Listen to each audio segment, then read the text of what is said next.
বাংলাদেশ জুড়ে উত্তপ্ত পরিস্থিতি, পদত্যাগ হাসিনার। বাংলাদেশে চলছে সীমাহীন অরাজকতা, জারি করা হয়েছে কারফিউ। গোটা বাংলাদেশ জুড়ে উত্তপ্ত পরিস্থিতি। কোটা বিরোধী আন্দোলনে শুধুই দেশ জুড়ে হাহাকার। পুলিশের গুলির সামনে বুক চিতিয়ে দিয়েছেন ছাত্র সমাজের প্রতিনিধিরা। আগে থেকেই চলছিল জল্পনা, অবশেষে সেই জল্পনায় সিলমোহর দিলেন বাংলাদেশের প্রধানমন্ত্রী শেখ হাসিনা। পদত্যাগ করলেন তিনি। পদত্যাগপত্র পেশ করে বোনকে নিয়ে পশ্চিমবঙ্গে রওনা দিলেন শেখ হাসিনা। স্থানীয় সময় বিকেল ৩টায় জাতির উদ্দেশ্যে ভাষণ দিয়েছে বাংলাদেশের সেনাবাহিনীর প্রধান। স্থানীয় সময় দুপুর ২:৩০টায় নিজের বাসভবন থেকে সামরিক হেলিকপ্টারে ভারতের উদ্দেশ্যে রওনা দিয়েছেন হাসিনা। বাংলাদেশের মৃতের সংখ্যা ছাড়িয়ে গিয়েছে ৩০০। বিক্ষোভের মুখে দেশ ছেড়েছেন হাসিনা, তার ছোট বোন রেহানা। বঙ্গভবন থেকে আগরতলাগামী হেলিকপ্টার ধরেছেন তিনি। সূত্রের খবর, বাংলাদেশের সেনাবাহিনীর তরফে হাসিনাকে সময় বেঁধে দেওয়া হয়েছিল ইস্তফা দেওয়ার জন্য। ৪৫ মিনিটের মধ্যে তাকে ইস্তফা দিতে বলা হয় সেনাবাহিনীর তরফে।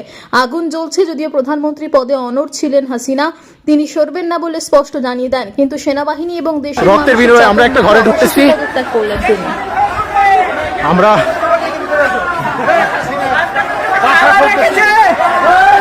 এই তো খাওয়া দাওয়ার ব্যবস্থা, খাওয়া দাওয়া করতে হবে, অনেক খাবার দাবার দুপুরে খাই নাই তো, গরমে যারা খাচ্ছে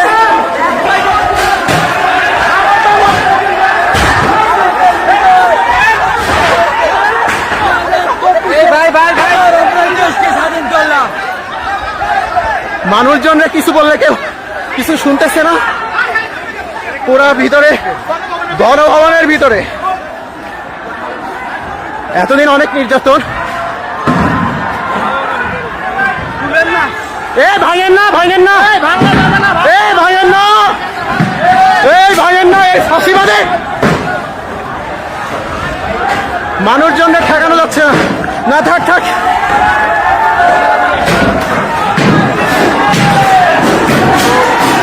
এটা না ভেঙে ছাড়বে না, এটা না ভেঙে ছাড়বে না।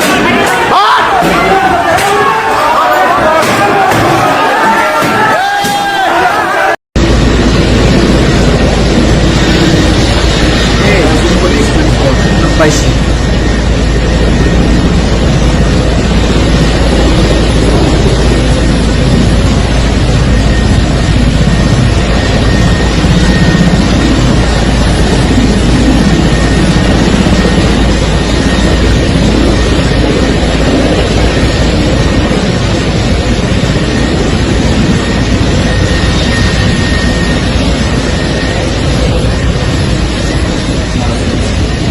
যারা দেখতে পাচ্ছেন তারা কিন্তু অলরেডি এখানে উপস্থাপন করছে।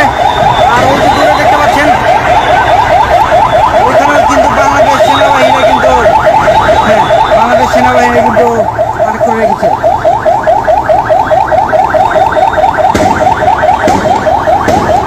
আর অলরেডি দেখতে পাচ্ছেন ওইখানে কিন্তু কন্ট্রোল না মানলে যারা কন্ট্রোল করতেছে না, যেই সাইডটা কন্ট্রোল করতেছে না সেই সাইডে কিন্তু গুলি চালানো হচ্ছে।